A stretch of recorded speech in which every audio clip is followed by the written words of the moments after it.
In 1991, if you wanted an American Girl doll, and really, who didn't, you had 4 choices. Kirsten, a brave, hardworking Swedish immigrant living on the 1800s Minnesota frontier. Samantha, a Victorian-era orphan who lived with her stodgy, but rich, grandmother in New York. Molly, the spunky, tap-dancing, bespectacled girl living through World War II. And the new girl on the scene that year, Felicity, a colonial-era redhead. For me, it wasn't a hard choice. I was the Samantha girl. Why? Basically because she had all the fanciest stuff. Plus, who doesn't love a slightly depressing orphan story? And 31 years later, I still have her. So let's take a closer look. Now, I don't have the original box that she came in, but I did find this other box just to give you an idea of what the older Pleasant Company packaging looked like. Kind of plain, but iconic, at least to me.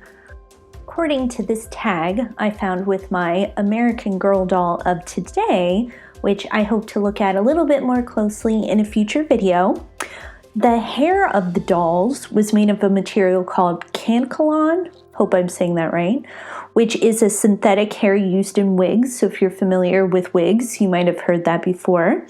There are care instructions on the tag, which include not washing the hair and only brushing it with a wire wig brush.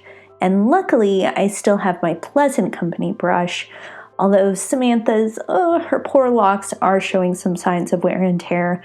Did a lot of different hairdos on Samantha. If you lift up her hair, you can see the bottom of the wig cap, which is glued very, very securely to her head. Also on the back of her neck, you see the Pleasant Company stamp. These are on all the dolls that were made before Mattel bought the company in 1998. Some of the older dolls also have an artist's mark behind one ear, but mine doesn't. And if you go a little further down, you'll see a tightly knotted white string. I wasn't sure what it was for, but after doing a little research, I found out that it keeps the head of the doll attached to the body, which reminds me of the creepy story of the girl with the ribbon around her neck. And if you don't remember that story, if you remove the ribbon, her head fell off.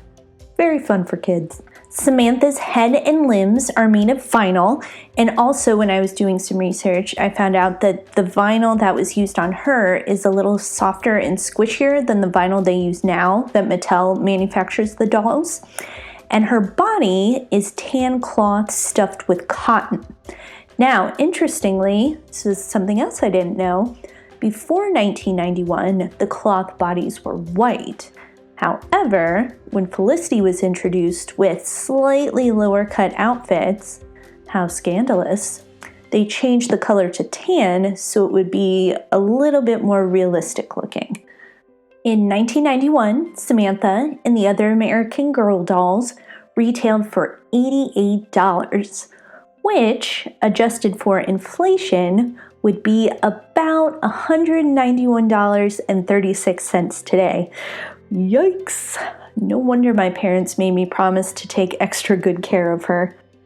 For that pretty hefty price, you got the doll, a pair of black tights, a pair of white bloomers, a checkered dress with a ribbon at the drop waist.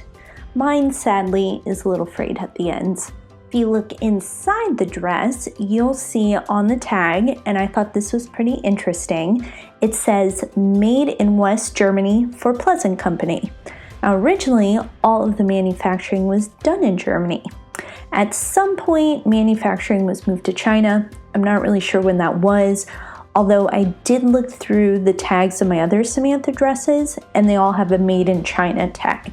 There is also a matching hair ribbon. Again, mine is a little bit frayed. A velvet hat with ribbons, which I think a dog might have gotten a hold of mine at some point because I can see a few little puncture marks and it is missing some ribbons. Unfortunately, I think dog damage is going to pop up a lot as I look through my Samantha stuff, but I did love my dogs.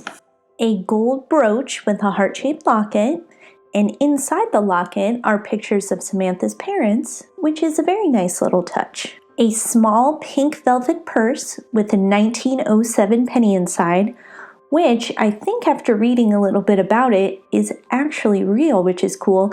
Eventually, at some point, they switched to reproductions, but I think mine was still in that real window.